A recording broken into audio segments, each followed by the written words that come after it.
செயல்பாடு ஒண்ணுமே இல்லைங்க. இது காட்டு மிராண்டித்தனமான கூச்சல். அதுக்கே இந்த கவர்மெண்ட் வேடிக்கை பார்க்குறாங்க. எனக்கு ஒன்றும் புரியவே மாட்டேங்குது. பாட்டு கத்துறாரு, என்ன பேசுறாரு, அழுத்தம் கொடுக்கலன்றாரு.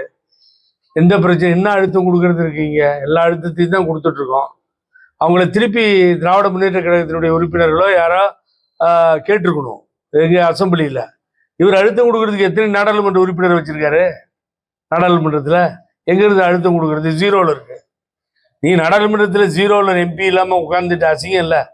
அதில் அழுத்தம் கொடுக்குன்னு சொல்லி இன்னொருத்தங்களை போய் வேகமாக ஃபோர்ஸ் பண்ணி கேட்கறதுங்கிறது ஒரு அது ஏதோ காட்டுக்கத்தல் கத்தி. நான் என்ன கேட்குறேன், மாண்பு முதல்வர் அவர்களையும் சபாநாயகர் எல்லாத்தையும், என்ன முடிவில் இருக்கீங்க? பழனிசாமி இல்லாமல் நான் அசம்பிளி நடக்காதா? பழனிசாமி வச்சு நடத்தினாதான் அது சட்டமன்றமாக இருக்குமா? எனக்கு புரிய மாட்டேங்குது. எனக்கு அது பழனிசாமி வச்சு கேம் ஆடிட்டு இருக்கான். அதாவது ஒரு முட்டாள் கிடைச்சிட்டான்னு அவன் கத்துட்டும் கெலடா பண்ணிட்டு எது வேணாலும் பண்ணிட்டோம் நீங்கள் நினைக்கிறீங்களா? எனக்கு புரியல.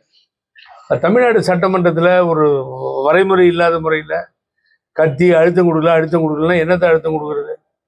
பஞ்சாப் விவசாயிகள் ப்ரைஸை ஃபிக்ஸ் பண்ண சொல்லி டெல்லி பார்டரில் உட்காந்து எத்தனை பேர் செத்தாங்க. அப்போல்லாம் என்ன இவர் அழுத்தம் கொடுத்து கிழிச்சாரு முதலமைச்சராக இருக்கப்போ? என்னைக்காவது குரல் கொடுத்தது உண்டா? திரு ஐயா கண்ணன் நான் தான் இங்கே தஞ்சாவூருக்கு கூப்பிட்டு வந்தேன். அவரை பழனியில் இருந்தார். ஒரு கிலடாகி போச்சு, இங்கே கூப்பிட்டு வந்தேன் நான். அன்னைக்கு விவசாயிகள் மாநாடு நடந்தப்போ அவர் கேளுக்கு சொல்லுவார்.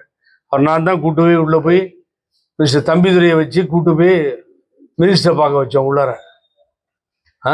ஏதோ காய்ச்சி மூச்சின்னு கத்தி நீங்கள் அழுத்தம் கொடுக்கல. நீங்கள் என்ன, நீங்கள் 4.5 வருஷத்துல நீங்கள் என்ன இவர் என்ன அழுத்தம் கொடுத்து என்னென்னலாம் கிழிச்சிருக்காரு மத்திய அரசு கிட்ட சொல்ல முடியுமா அவரால்? இப்ப இந்த தாவேக்காவுக்கு பாஜகன்னு சொன்ன விஜய், அவர் கூட்டணி இருக்கிற அதிமுக விஜய்க்கு சப்போர்ட் பண்ணி பேசிட்டு இருக்கிறாரு.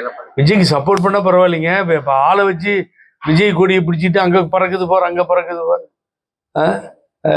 தலைவர் விவசாய படத்துல டிராக்டர்ல உட்காந்து இருந்திடலாம் நாட்டில் பல வண்ண கொடி, எத்தனையோ கட்சிகளின் எண்ணப்படி எங்கும் பறக்க வேண்டும் சின்ன கொடினார், பஞ்சம் இல்லையனும் அண்ண கொடினார். அது மாதிரி தலைவர் இந்த கொடியை காமிச்சு, பெருந்தகை அண்ணா இருக்கின்ற கொடியை காமிச்சு, அந்த வள்ளல் தந்த கொடி போய் நீ யார் கொடியோ அவர் கட்சி கொடிய அவன் கட்சிக்காரனே பிடிக்க வச்சு எவ்வளவு கேவலமான செயல்.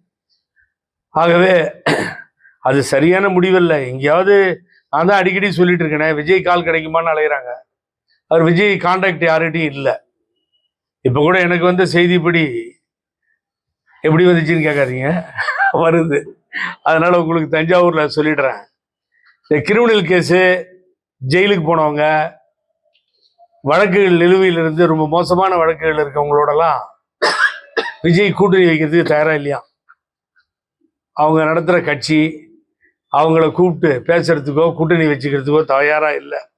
இவங்களே சொல்லிக்க வேண்டியதுதான். விஜய் யாருக்கும் கிடைக்கவில்லை, யார்கிட்டையும் பேசவும் இல்லை. நான் கரூர் போயிருக்கணும்னு தான் அவரை பற்றி விரும்பி சொன்னேன். அவர் கரூர் போகலை, பணத்தை கொடுத்துட்டு கம்முன்னு இருக்கார். கரூர் போயிருந்தா நல்லா இருந்திருக்கும். ஆகவே சென்ட்ரல் பியூரோ ஆஃப் இன்வெஸ்டிகேஷனுக்கு இது போயிடுச்சு இந்த மேட்ரு. ஆகவே அவரை பொறுத்த வரைக்கும் நீங்க ஜெயிலுக்கு போன ஆளுங்களோடலாம் கூட்டணி வச்சுக்கிறதுக்கு அவர் தயாரா இல்லை. அதை நான் முதல்ல தெளிவுபடுத்திடுறேன். தெரியாம பல பேர் கத்திக்கிட்டு இருக்காங்க. அப்புறம் உங்க ஊர்ல அடிக்கடி தினம் காலையில பிரஸ் மீட் பண்றவர் நான் அன்போட கேட்டுக்கிறேன். அவர் என்ன சொல்றாருன்னா, எடப்பாடி பழனிசாமியை தூக்கி போட்டு வேற யாரு வந்தாலும் நாங்க ஒத்துக்கிறோம், பிஜேபியில கண்டினியூ பண்றோம்னா இது என்ன கொள்கை? இது நீங்களே புரிஞ்சுக்க, உங்களுக்கு தெரியும். அது என்ன, பிஜேபியோட கண்டினியூ பண்ணிக்கிறேன், நான் பழனிசாமி மாத்திரம் எடுத்தா போதும். நடுவில் ஏன் போனீங்க? தமிழ்நாடு பூரா சுற்றுப்பயணம் செய்யறேன்னு ஏன் சொன்னீங்க? திருவாரூர் சேர்ந்த முதலமைச்சர் ஸ்டாலின் அவர்கள் டெல்டாக்காரன் சொல்றாரு. ஆனா இப்போ ஒரு மிகப்பெரிய ஒரு பாதிப்பு ஏற்பட்டிருக்கு. ஆனா இன்னும் அவர் பார்க்கல. அதை பத்தி இன்னும் பேச மாட்டாம இருக்காரு. யாரு?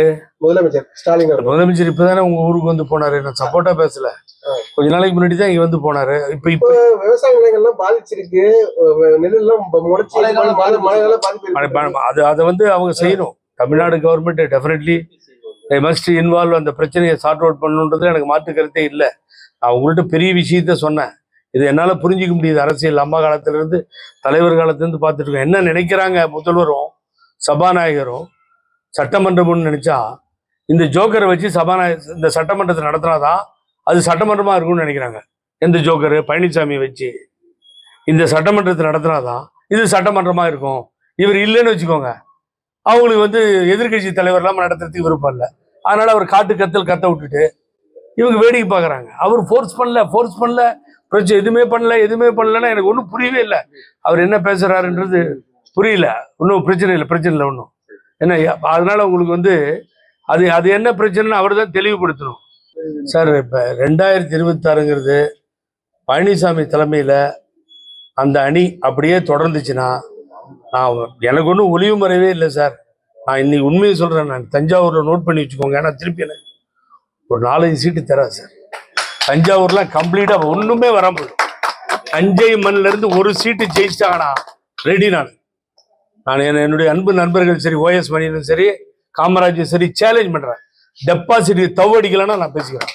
விஜயபாஸ்கரும் சேர்த்து புதுக்கோட்டையில் ஏதோ 2-3 சீட்டு வந்துச்சே தவிர சார் அதான் சொல்கிறேன். எனக்கு காதுக்கு வந்துருச்சு. நிற்கிறதுக்கு ரெடியாக இல்லை. புது வேட்பாளர்களை தேர்ந்தெடுக்கிற எப்படியாவது பிடிங்கன்ற நிலைமைக்கு பழனிசாமி போயிட்டார். அதை தான் அவர் எல்லாருக்கும் சொல்லியிருக்காராம். புது வேட்பாளர் அப்படிங்க செலவு நமக்கு அதிகமாக ஆகாது. பழைய ஆளுங்க யாரும் நிற்க மாட்டாங்க, கவலைப்படாது. இங்கே இருக்கவங்களே இங்கே இப்போ முன்னாள் அமைச்சர்கள் எம்எல்ஏ இருக்கவங்களாம் நிற்க மாட்டாங்க, நைஸாக கழுடுக்குவாங்க. இதுதான் உண்மை. டயா பூஸ்டர் சுகருடைய ரிமோட் கண்ட்ரோல் இனி உங்க கையில. அனைத்து மருந்து கடைகளிலும் கிடைக்கும். செய்திகளை உடனுக்குடன் தெரிந்து கொள்ள கீழ்கண்ட கேபிள் மற்றும் டிடிஎச் நெட்வொர்க்குகளில் எம்நாடு செய்தி தொலைக்காட்சியை காணுங்கள். பாதகம் செய்பவரை கண்டால் நாம் பயம் கொள்ளலாகாது பாப்பா. மோதி மிதித்து விடு பாப்பா, அவர் முகத்தில் உமிழ்ந்து விடு பாப்பா. அண்மை செய்திகளை உடனுக்குடன் தெரிந்து கொள்ள இணைந்திருங்கள் எம்நாடு தொலைக்காட்சியுடன்.